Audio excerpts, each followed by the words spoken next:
This episode is brought to you by my friend Rebecca Walser, a financial expert who can help you protect your wealth. Book your free call with her team by going to friendofdinesh.com. That's friendofdinesh.com.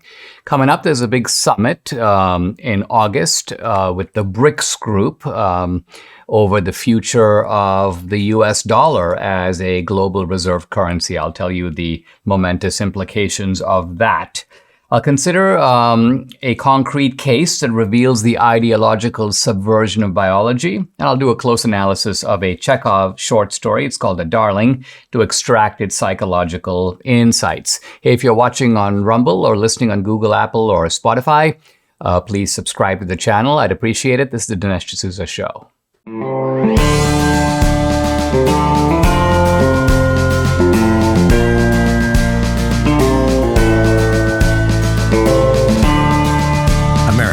Needs this voice. The times are crazy. In a time of confusion, division, and lies, we need a brave voice of reason, understanding, and truth. This is the Dinesh D'Souza Podcast. There's a big summit coming up next month. This is in the third week of August.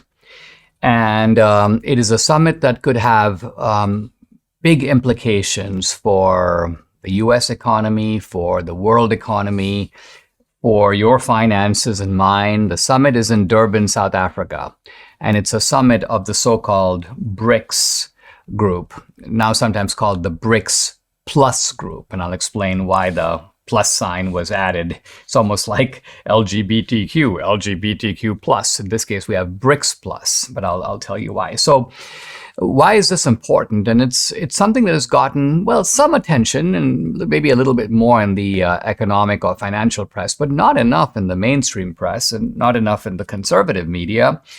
We're looking at the possibility, I think the probability of the rollout of a major new currency.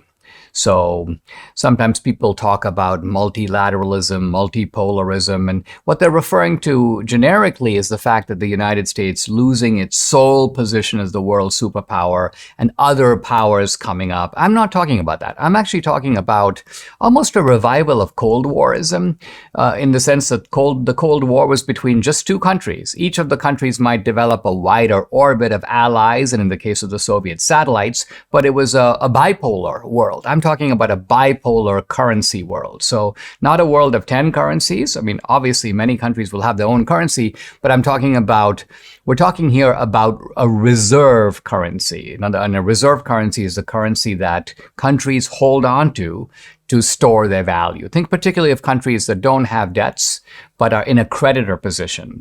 Money is owed to them. They have a ton of money that's their money, but how are they going to hold it?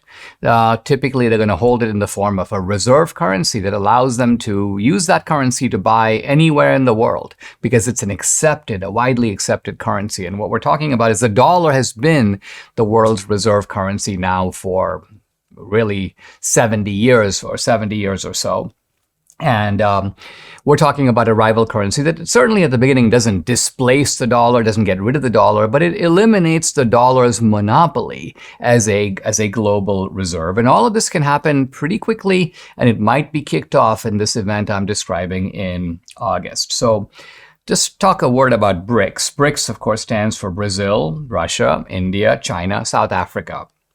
Now, there are a bunch of other countries that want to join BRICS. In fact, there are 8 that have applied for membership officially, 17 others that have said that they might want to join.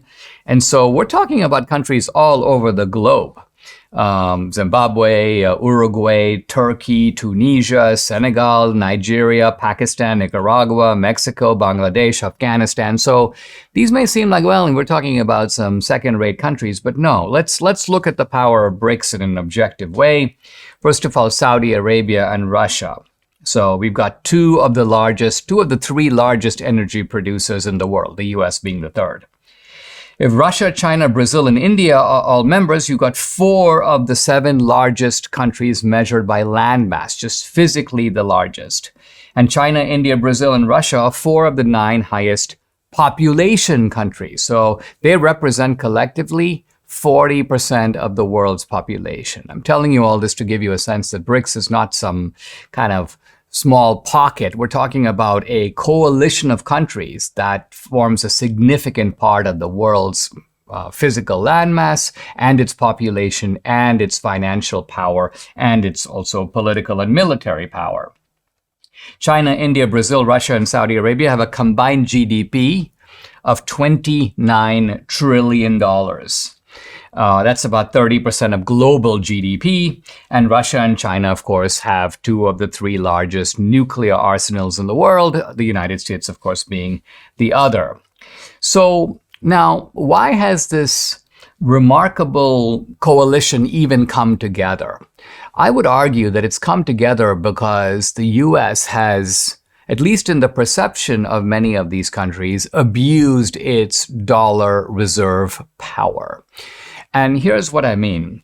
When you have a global reserve currency, the rest of the world trusts you that they can store dollars and at their discretion use those dollars to buy stuff. Now, what if you decide, no, because it's my currency, it's my dollar, I own it, I'm going to tell you, no, I got sanctions against you, so you can't use my dollars anymore. Well, suddenly the guy goes, well, I've been storing my national wealth in dollars, and you're now telling me I can't use them? So this will produce a panic, a desperation, a resistance on the part of the sanctioned party. And of course, the United States has had sanctions against Iran, by itself not so significant, but now sanctions against Russia in the wake of the Ukraine war. So the Russia sanctions have really sent. The point is not just that Russia can't do business with dollars. And what does that make Russia do? Well, it makes Russia send oil to countries like India, to other countries that do business with Russia. And then guess what? Those countries turn around and sell that oil to Europe. So Europe has sanctions. They can't buy Russian oil directly, so they buy it indirectly. They buy the same Russian oil that has been transported in tankers to India and other countries and then sold to the Europeans. And the Europeans go, well, we're not buying from Russia. We're just buying from India. But the important point I want to stress, and I'll pick this up in the next segment, is that not only does the country that is sanctioned feel a sense of uneasiness, a sense of vulnerability, is going to look for alternatives to the dollar, but lots of other countries say to themselves, hey, listen, we could be next. If the United States decides that, guess what, we won't fly a transgender flag, we won't have gay marriage, we won't get rid of our laws against homosexuality, suddenly the U.S. is going to go, you can't use our dollars. And so these countries go, this is unacceptable. You don't get to dictate the mores of the world because we all have your currency. And so interestingly, a lot of these countries think it is safer to do business with China and Russia than to rely on a currency that has been a sort of a steadfast source of reserve for many decades now, which is the US dollar. We're in economically uncharted waters. The debt ceiling crisis has come to a head now. The Biden administration wants more government spending. They've got a settlement to get the deal done. But look at our national debt. It continues to skyrocket. So how are you protecting your savings? Times like these are when concerned savers like me turn to gold. And I, like thousands of similar-minded people, buy my gold from Birch Gold. Here's the easiest way to do it. Birch Gold can help you convert an existing IRA or 401k into an IRA in gold. You don't pay a penny out of pocket. As the BRICS group, Brazil, Russia, India, China, South Africa, band together against the dollar, more and more central banks are diversifying. You know what they're buying? Gold. Follow their lead. Get started by texting Dinesh to 989898 for your free information kit on gold. There's no obligation, just information. Birch Gold has an A+ rating with the Better Business Bureau, thousands of happy customers. Birch Gold can help protect your savings too. You have nothing to lose, so go ahead, text Dinesh to 989898 today. I'm talking about the upcoming summit in Durban, South Africa, August 22nd to 24th. It's for the BRICS countries. And other countries that are going to be, that have applied for membership in BRICS or are interested in joining. So this is why we have the term BRICS Plus. BRICS refers to the 4 countries, and the plus the other countries that may join in the future. Now, people have talked about the dollar losing its exclusive position as a global reserve currency for some time. I remember talk about this going back to the 1990s, but by and large, that's kind of all it was. It was just talk. It didn't seem to be something that could become a reality, and there were too many things that were in the way. The United States' domination of the world economy, the United States geopolitical and even military domination, U.S. military spending equals like the next 8 top spending countries combined.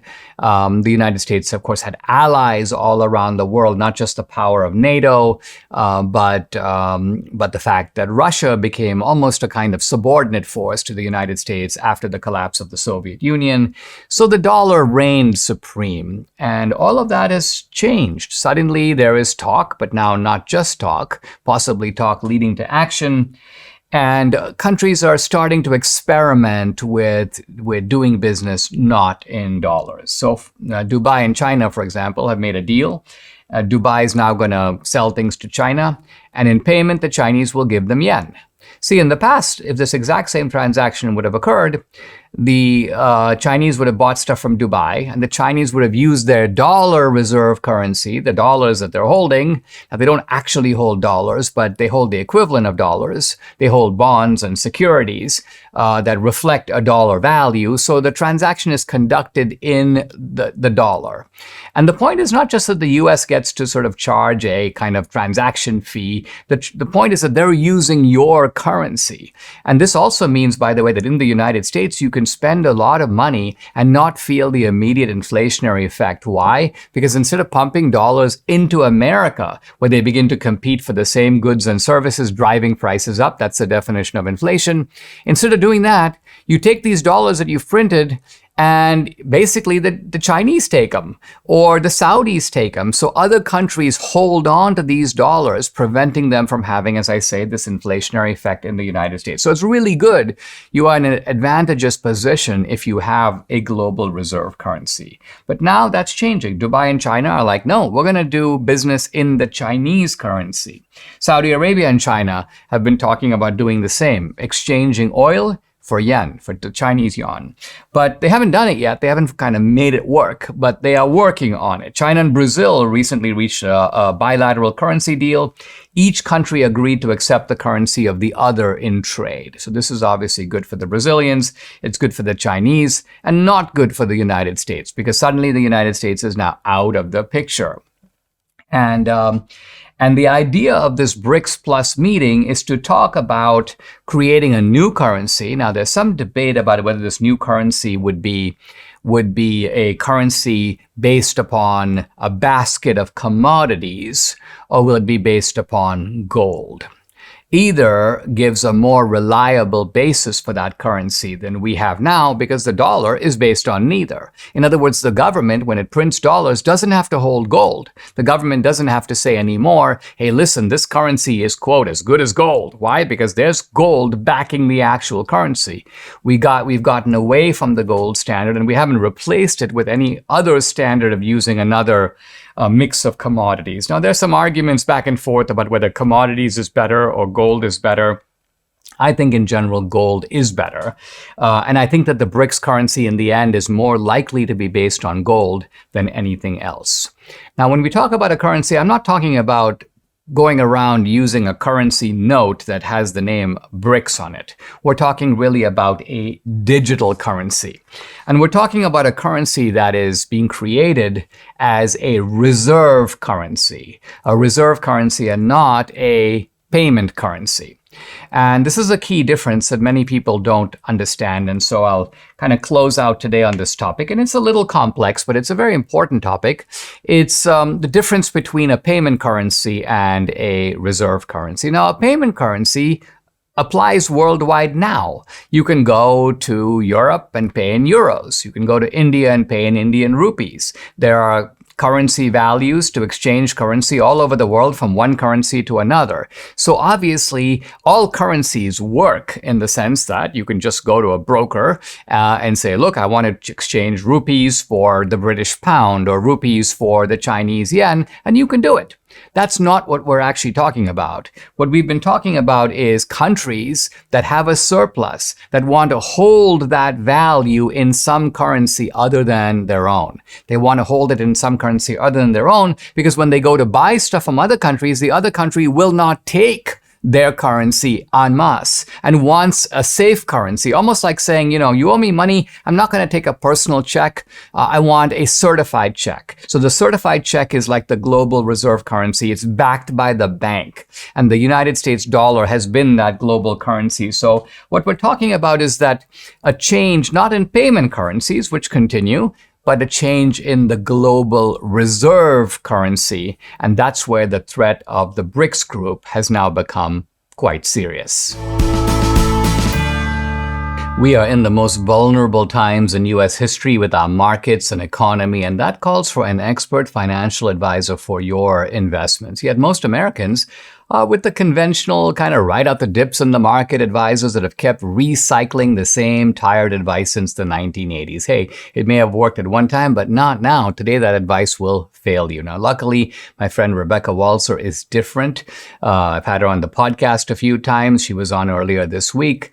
She's a tax attorney, a wealth strategist. She has her global MBA from the London School of Economics. Rebecca has seen what is coming and protected her clients back at the end of 2021. She can do the same for you now. Debbie and I have done a call with her team to talk about our investments, and we're moving ahead. So join us. Go to friendofdinesh.com. Book a call with her team today. That's friendofdinesh.com to secure your investments and your future. Every now and then on the podcast, I like to dive into an important article on a relevant topic because it tends to go into more depth than we normally find in the surface coverage of daily news. The article I'm talking about is in Skeptical Inquirer, and it's called The Ideological Subversion of Biology, and it's written by two prominent biologists, Jerry Coyne and Luana Maroja. The theme of the article: biology and the sciences in general are under fierce attack by progressive leftists who are trying to destroy the traditional way of doing science in this country with very serious implications. They say we're not trying to argue that sort of biology or science is dead, just that ideology is poisoning science. And they're saying further that much of what they're talking about is occurring within academic science and is not really visible or known to the general public. Now, people have talked for some time about the culture wars, which we think about as wars over the humanities and culture and arts and religion. But they say this is also now happening in the hard sciences. And it's happening in all the hard sciences, in physics and astronomy, in computer science. But they're biologists. So they say we're going to be talking about biology. And specifically, they are evolutionary biologists, which is to say they're biologists that study evolution and the pathways of evolution. And they say that in biology already, progressive ideology has produced disastrous outcomes. What are they talking about? They're talking about campaigns to strip scientific jargon of words that are offensive. Don't use these words because, like mankind, you can't talk about mankind. And while that may seem just semantic, there are other scientific words that have precise meaning, and yet they are being removed because they have some sexist or some kind of ageist or some other sort of ideologically offensive connotation. They talk about the funding, the tilting of funding away from research and towards sort of social reform. So making, for example, biology more inclusive and things like that. They talk about the fact that the US government has even refused to provide genetic data collected with taxpayer dollars publicly available because the data may be used for, quote, stigmatizing purpose. Like the data may be used, for example, to talk about differences between ethnic groups, which do exist, or differences between male and female, which do exist. So their point is that science should be, and science has made the progress it has, and delivered the technology that it has because it's an enterprise aimed at finding truth. I think it was Richard Dawkins who once said that the reason that the white man figured out a way to get to the moon is because he got a lot of his equations and sums right. If you get those wrong, that's when your space shuttle crashes. That's when you end up in the ocean instead of on the moon. So this is not just a matter of academic theory. It's a matter of producing the kind of advances in knowledge that have taken us away from the Stone Age and then sequentially through the Bronze Age and the Iron Age, and now, of course, the Industrial and the Computer Age. So the authors in this article look at some specific examples of nostrums that are put forward by progressive science, if you will, that they say are flatly false. They're sort of alluringly misleading. They seem to have a grain of truth, but they're actually not true. But nevertheless, they are pressed forward. And it's one thing if you go to some guy who doesn't know science and say things like, there's no real difference between men and women. Here I've got, you might say that men are taller than women. I've got a very tall woman and a very short man. And, of course, someone who's a real dummy is going to go, wow, what an excellent point. There really are no differences between men and women. Now, that's not going to convince someone who knows something about the subject. But what these guys are saying, the authors Jerry Coyne and Maroja, is that these kinds of progressive lies are being promoted in academia. They're being supported by academic journals. It's almost like scientists are losing their mind. So that's why this topic is so important. Here's the first sort of misleading statement that they identify. Quote, sex in humans is not a discrete and binary distribution of males and females. Sex is a spectrum.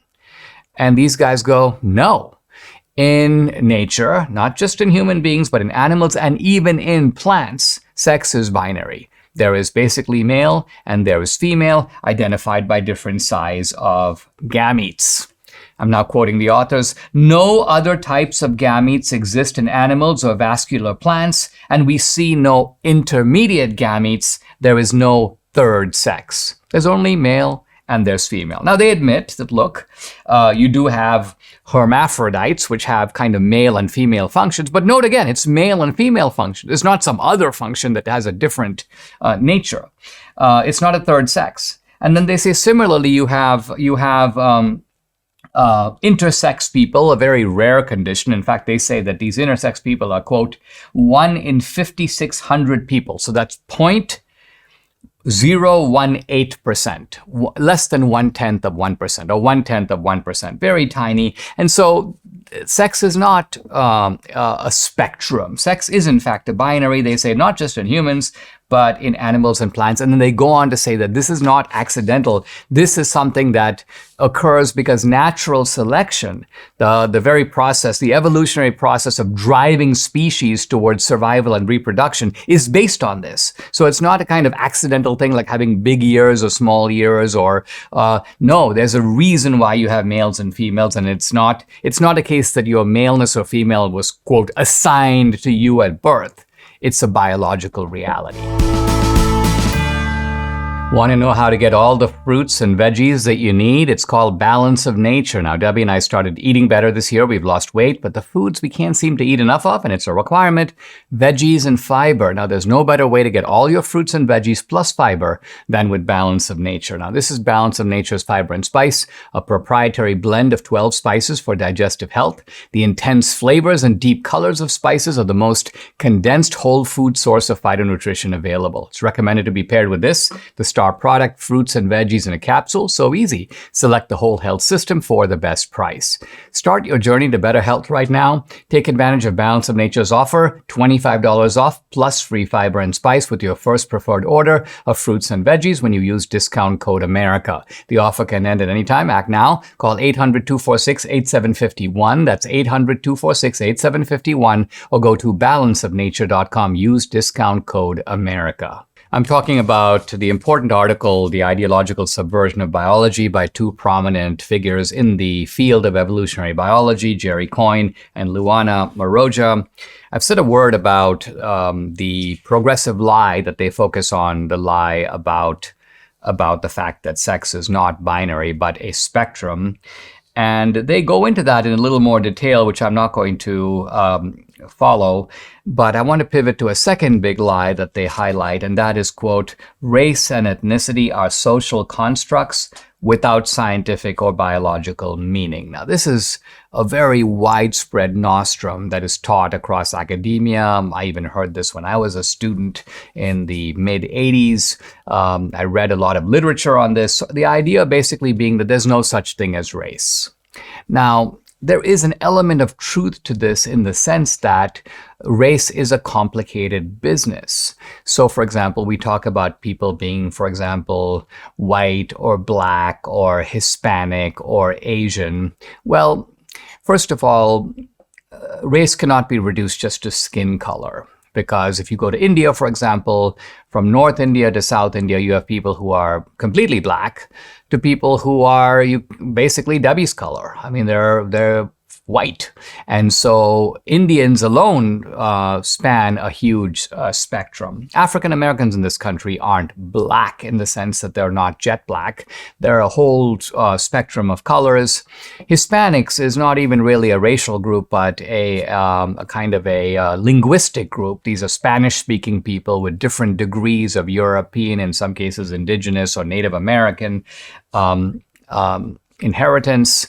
And so race is a little bit of a complicated business. Indians, for example, would be racially Caucasian in features, because in the original racial distinction, you have Orientals, you have blacks or Negroid, and you have Caucasian, and those are the three racial groups. So you even have blacks who are Caucasian in features but dark-skinned in color. So no one is claiming that there's a kind of bright line that can be drawn racially. But that being said, and this is the point of the article, there is such a thing as populations that have grouped together, that have intermarried with each other, that have faced different survival conditions over many, many thousands of years and have developed different, by the way, not just cultural and social, but even biological characteristics. A really good example of this is, well, first of all, if someone says that race is purely a social construct, ask them this. Let's say you were to find out, you see a group of people who just human carcasses that are lying on the ground, and they're people from all over the world. Let's say they were killed in a famine, or they were killed in a sort of tsunami. And you ask people, let's separate these people according to race. The black, the white, the Oriental. Almost everybody could do it, and that means that it's not a social construct. Why? Because based upon physical characteristics alone. You know nothing about these people. You don't know where they're from. You haven't been prejudiced or told anything about it. You will be able to separate them out pretty accurately with maybe a mistake or two, but only that. So that means that race does have a physical basis. But the authors, of course, are going much further. They're saying that, for example, when it comes to disease, you'll notice that certain racial groups are more prone to certain illnesses than others. Not to say that nobody else can get it, but they don't get it to the same degree. And we're talking about hereditary biological diseases that are not because you ate too many burgers or too much linguine, but this is stuff that is passed down through the generations. Now, the reason that this is important to study, again, is not because you're trying to provide some legitimate basis for discrimination or anything like that, but it helps you to understand, well, first of all, in the field of evolutionary biology, it helps you to understand how population groups came about in the first place. In other words, why is it the case, if all humans are descended from a single ancestor, how do we have humans that look different at all?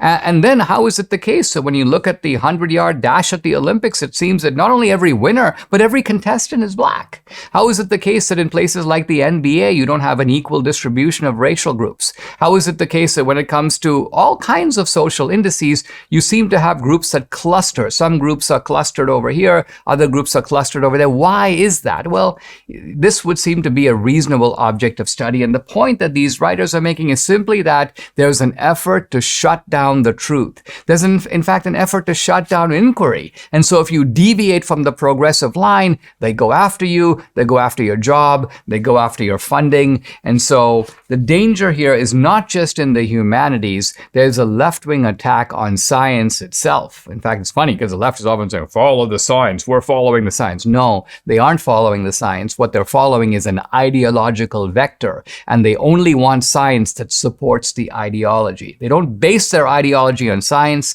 they base their science on ideology.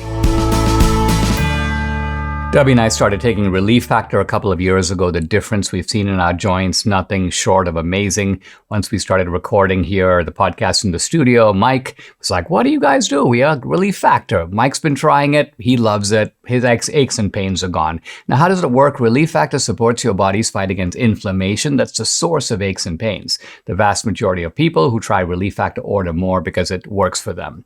Debbie at one time couldn't do a whole bunch of exercises, but now she can. Relief Factor has been a big game changer for her, her aunt, other members of our family, Mike, as I mentioned here in the studio, and for many others. Try it for yourself. Order the 3-week quick start for the discounted price of just $19.95. Go to relieffactor.com or call 800-4-RELIEF to find out more. The number again to call, 800-4-RELIEF, or go to relieffactor.com. You'll feel the difference.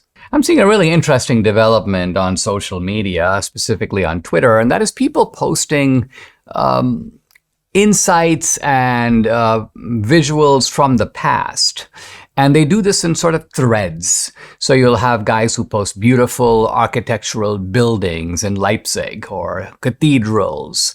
And in some cases, analyses of these are interesting lines by Machiavelli or by Charles Dickens. And I came across a series of quotations from Napoleon's speeches. This was posted by a guy named Josh Dolani, and it's in a thread. He talks about the fact that the French writer Balzac, made notes of Napoleon's statements and put these together in a sort of collection. That's how we know the things that Napoleon said, because Balzac was there, and he also saw those speeches reported in the local press. So I want to look at a few of Napoleon's statements because they seem to me to be bristling with insights. The first one is, I found the crown of France lying in the gutter and picked it up with my sword. What Napoleon is saying is, I wasn't one of those French kings. I did become the emperor, but I became the emperor through conquest. It's almost as if the French kings could not hold on to their country. They dropped the crown in a gutter, in a sense, debasing it. And I didn't get the crown directly through being next in line or being the son of a king, but I got there probably the way the first king got there, which is by the sword. Here's Napoleon again. Political freedom is an accepted myth thought up by those governing to put the governed to sleep. Now, this is a very provocative line because it implies that political freedom doesn't really exist.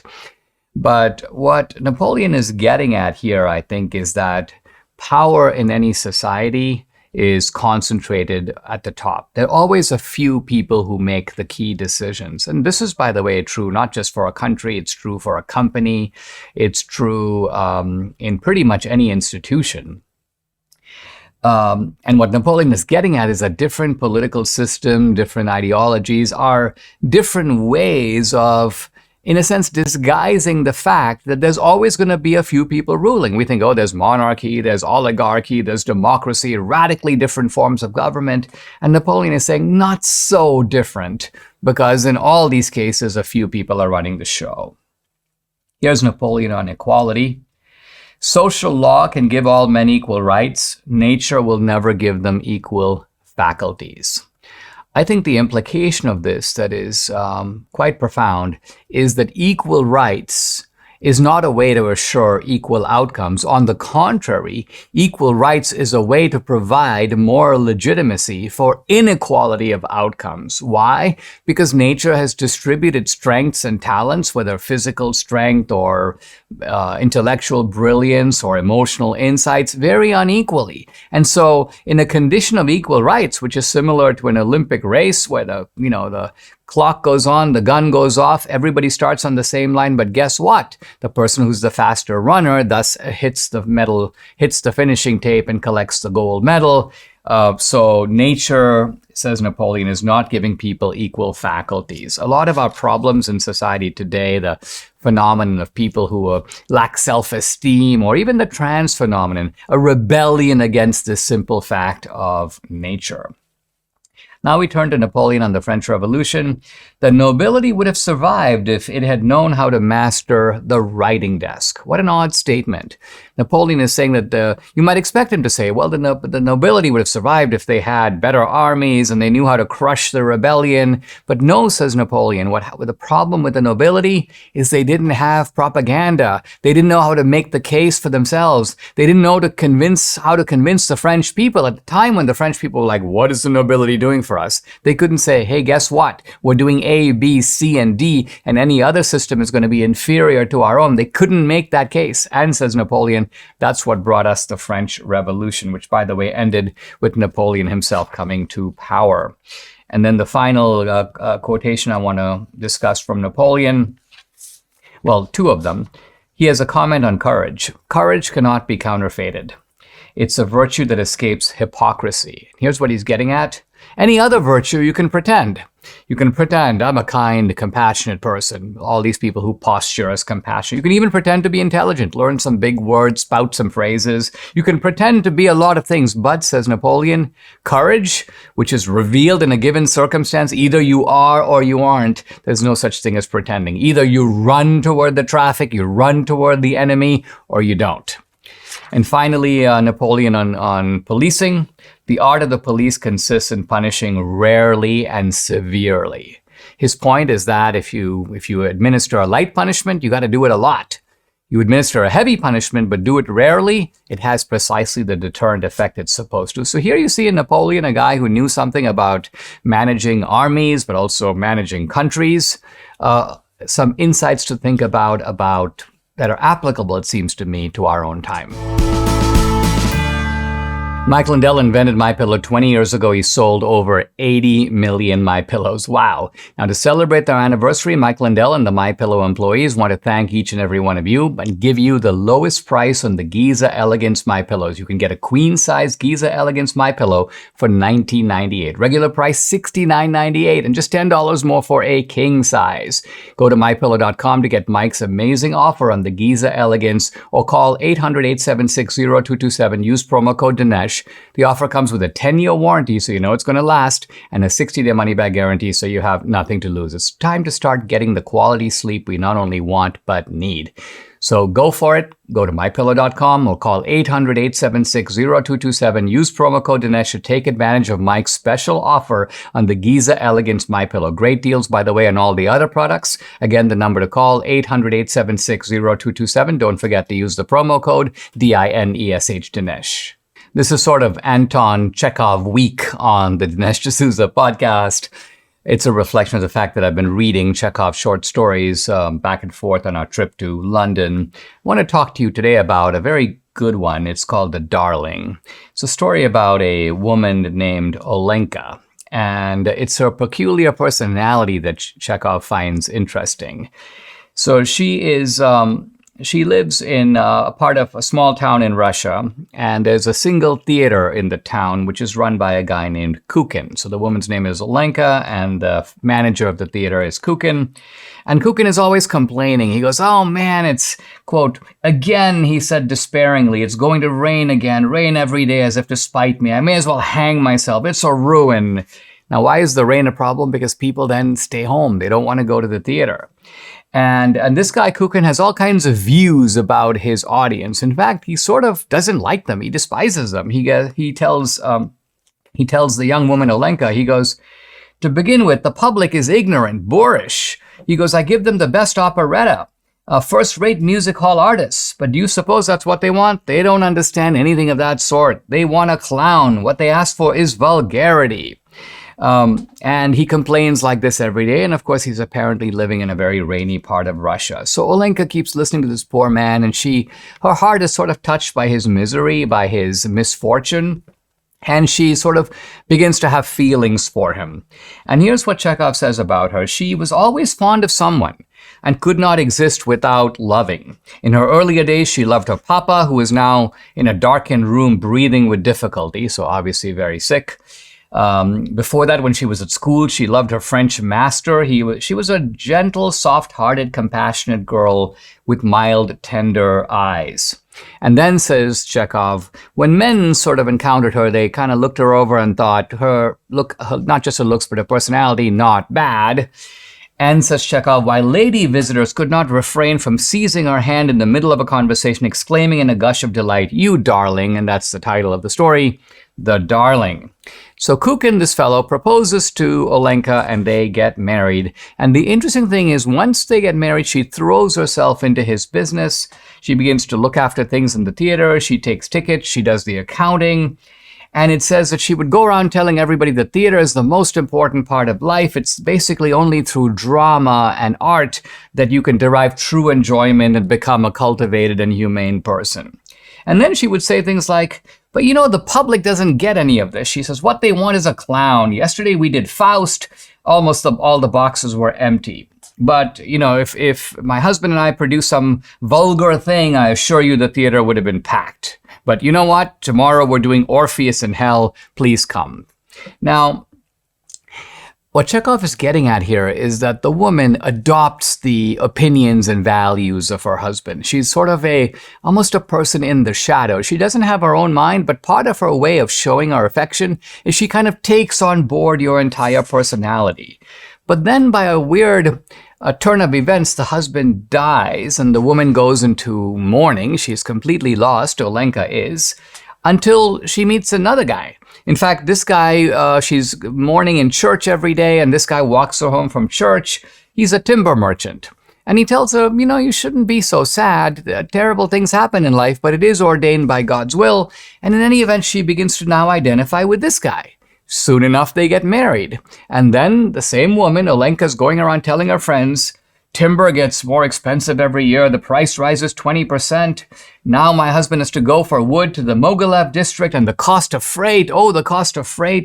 So the interesting thing is that she begins to talk as if she's been in the timber business all her life. She masters the kind of vocabulary of timber. She talks about posts and beams and poles and battens and planks and so on. And then, says Chekov, her husband's ideas were hers. If he thought the room was too hot or that business was slack, she thought the same. The husband didn't care for entertainments. On holidays, he stayed home. She did likewise. And the funny thing about it is that she would meet up with a friend, and the friend would say to her, you're always at home and at the office. You never vary from those two places. Sometime you should maybe think about going to the theater. And here's Olenka. She goes, my husband and I have no time to go to theaters. We have no time for that kind of nonsense. What's the use of theaters? So quite amusing and this is Chekovian irony.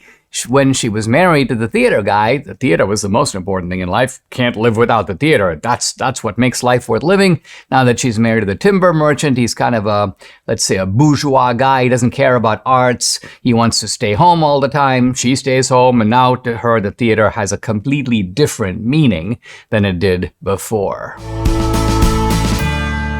I'm talking about Anton Chekhov's story, The Darling, and we're focused on a woman named Olenka, who was first married to this theater guy, then he died, and now she's married to another guy who's a timber merchant. But would you believe it? This guy catches pneumonia, a severe cold that becomes pneumonia, he takes ill, and after a 4-month illness, he dies. So once again, Olenka becomes, Chekov tells us, a widow. And she is in mourning. And her life has become disheveled, her home becomes disheveled. And then she meets a third guy. And this guy is a veterinary surgeon. And he's full of, opinions about animals and the way they get sicknesses and so on.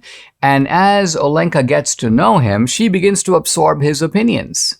Now, the difference between this guy, the veterinary surgeon, and the earlier two guys is that this guy is already married. Now, it's not clear from the story if he fesses up about this or not, but nevertheless, she falls for this guy. And she goes around spouting his opinions. So this is Olenka. There's no proper veterinary inspection in our town. That's the cause of all sorts of epidemics. This is why people get infection from the milk supply, or they catch diseases from horses and cows. And she goes on to say the health of domestic animals ought to be as well cared for as the health of human beings. Again, you're not listening to Olenka talk. This is the veterinary surgeon, and she's just echoing, reflecting, reproducing the opinions of the man that she is infatuated with. And this is what Chekov says. She was of the same opinion as he was about everything.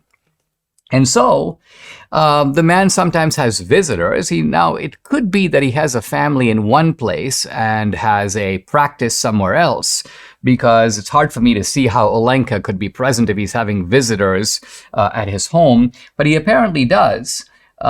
Yes, he's apparently a kind of a regimental veterinary surgeon, which means he travels with a military contingent, and this is why he's out of town. So Olenka's pouring tea for the friends, and it says, Chekov says, she starts talking about the cattle plague, of the foot and mouth disease, of municipal slaughterhouses. And after a little while, the veterinary surgeon gets a little embarrassed, and he says to her, please, when we veterinary surgeons are talking among ourselves, please don't put your word in. It's really annoying. What he's getting at is that everybody knows she's not a vet. She's not a doctor. She has no direct knowledge of any of this. She is a kind of, almost by a sort of ventriloquism, just saying what he thinks. But nevertheless, she has this sort of relationship with him until he disappears. He goes back to his family, the regiment is transferred away, and once again her life unravels and she's living in this sort of disheveled condition. And then remarkably, the veterinary surgeon moves back to her town, but this time with his family. So he now has his wife, and they have a young son. His name is Sasha, 10 years old. And what's really remarkable, and this is kind of the climax, if you will. Chekhov stories don't normally have a climax. It's not a crescendo building to a certain action. He just has really interesting people in psychologically interesting situations, and he allows you to sort of dive into their thoughts and their lives, and kind of almost you feel like you are in a different place and time, and understanding from the inside a different type of person, very different than you or me. And what happens here is that this woman's affections, which are clearly not entirely romantic, because we see this in the climax of the story, now her affection moves almost imperceptibly and automatically away from the veterinary surgeon, whom she's sort of almost already written off because he moved away. Now she gloms onto the son, the little boy named Sasha, 10 years old. And says Chekov, of her former attachments, not one had been so deep. Never had her soul surrendered to any feeling so spontaneously, so disinterestedly, and so joyously as now that her maternal instincts were aroused. Chekov is making a subtle point here, and that is that when we have an affection toward our children, or in this case, toward somebody else's child, it can be disinterested, because it's not the same as a romantic relationship where your own happiness, your own feelings are central. What am I getting out of this? But in this case, it's almost more the kind of disinterested love that you have, and that's what she has for this boy. So she starts taking him to school. She walks him to school. She sort of befriends the family as if there had been no kind of past relationship. Her relations with the man now are non-existent and completely platonic, and she's completely focused on this young boy, Sasha. She says things like, the lessons at your school are very difficult. Oh, it's too much. Yesterday they gave you a fable to learn by heart, a Latin translation. So essentially, what Chekov is saying is, and this story is nothing more than a psychological portrait of a certain type of woman who lives derivatively, but you don't feel a contempt or anything toward her because she gives herself completely to the situation. She's open-hearted, big-hearted, apparently very appealing, and she sort of closes out this sequence of relationships by focusing our affections, again, not in any inappropriate way at all, with the young boy of 10 named Sasha. And that's how the story, almost in mid-sentence, leaves off. Subscribe to the Dinesh D'Souza podcast on Apple, Google, and Spotify, or watch on Rumble, YouTube, and SalemNow.com.